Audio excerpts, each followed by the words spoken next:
The ebook is called May the Best Box Win, and as the title suggests, we're looking at over-the-top video and the impact on service providers. So what other boxes can we expect to see in the living room besides your digital decoder from PayTV? You could see a PlayStation, you could see a digital streamer, you could see the television itself being connected, and we're examining this trend and how it's going to influence the market.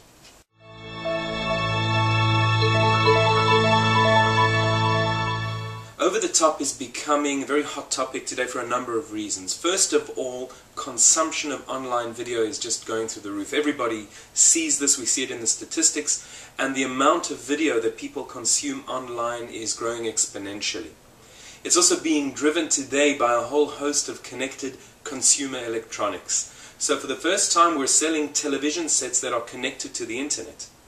So now a hardware manufacturer can actually get into the experience game and say, well, if you want to watch video, you don't need to watch it with your set-top box. You can use the internet with our television set and go directly that route. And so there are new players who are becoming quite powerful today. Netflix, which is really an online streaming model, has grown by leaps and bounds, and they account for 20% of the total network traffic in the United States during peak download times. And so people are really adopting this model of watching video online via the PC, via a gaming console, via any box.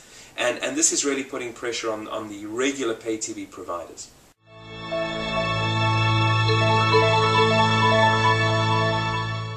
The competitive landscape is changing rapidly, and who are some of the new players that we're seeing today? Well, you have your regular pay TV providers who are really distributing content through satellite and through cable. We have new online distributors today, and these are companies like Netflix, companies like Hulu, whose model is based on going over the top of an existing internet connection.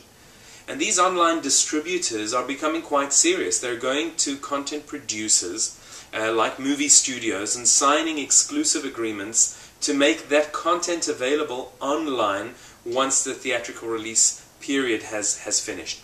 And so content producers are looking at this as a viable channel now. Not only do we need to go with cable or satellite, but let's go via online channels as well. So these are online distributors. Other players who are getting involved are players like Apple and Google. Now, Apple has an approach which is very much a platform play across their devices. So they can make content available on Apple TV, on the iPad, on the iPhone. And it's a very, very compelling offer. Their challenge really is regular TV programming, which they don't have at this stage, but they certainly are going into catch-up TV and making TV programs and movies available online. Google is also getting involved with Google TV, and their play is very much a mash between the best of the web and the best of content. And so they're offering a unique experience where your television experience will be very much like searching in Google. When you look for a program, Google will expose that, and it can be via your pay TV provider, it could be on YouTube, maybe you're looking for information about the actors on the Internet Movie Database, and they're going to aggregate all of that content, make it available to users. So it's becoming a very, very interesting space, and who's going to win the user experience will be something we'll be tracking very closely.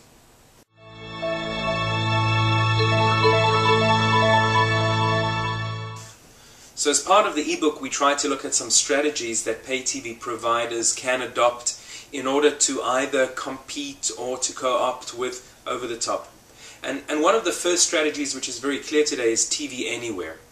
So what they realize is if you as a consumer enjoy watching video via the internet, through your laptop, maybe through an iPad, they're going to make their content available anywhere on multiple devices.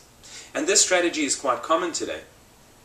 The one facet of this strategy, however, is that it's pretty much closed garden. It's the content we make available via the regular set-top box will be made available via other boxes or other platforms. Another strategy we look at is, well, can you bring the best of the internet into your set-top box, which means opening up, going beyond your linear programming or exclusive content, and bringing other partners on board.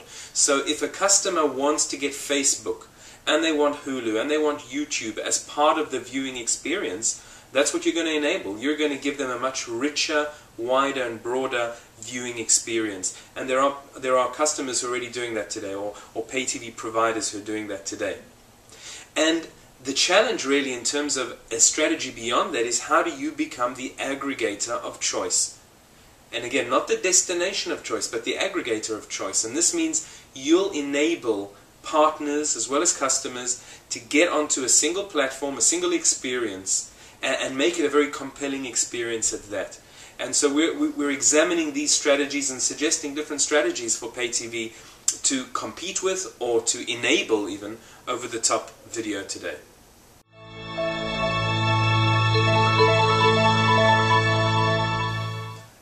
I don't think we're seeing the end of pay TV anytime soon. I mean, these are very robust, very mature business models. And if you look at the value chain of pay TV, content producers need to get paid, they need to make revenue, and pay TV providers today still offer the best model out there. But we are already starting to see a shift in consumer behavior, a shift in the way we view and consume content, and I think that is crucial. So are pay TV providers aware of this? Definitely. Are they already starting to think about, how do we tackle all of this online content that is coming over the top, over existing broadband networks? Yes, they are. And will we see the pace quicken? Definitely. You just have to look at new players. As I mentioned Google before, Google has already launched their own set-top box. It plugs into a pay TV provider set-top box, so it aggregates that content. It's available in Best Buy, so they're thinking of the retail channels already. And pay TV providers don't really have a choice but to look at these new models, look at the new competitors, and look at the new types of content, and they have to remain relevant in this game. So they're going to definitely employ strategies to offer a new online experience and a new viewing experience to their customers.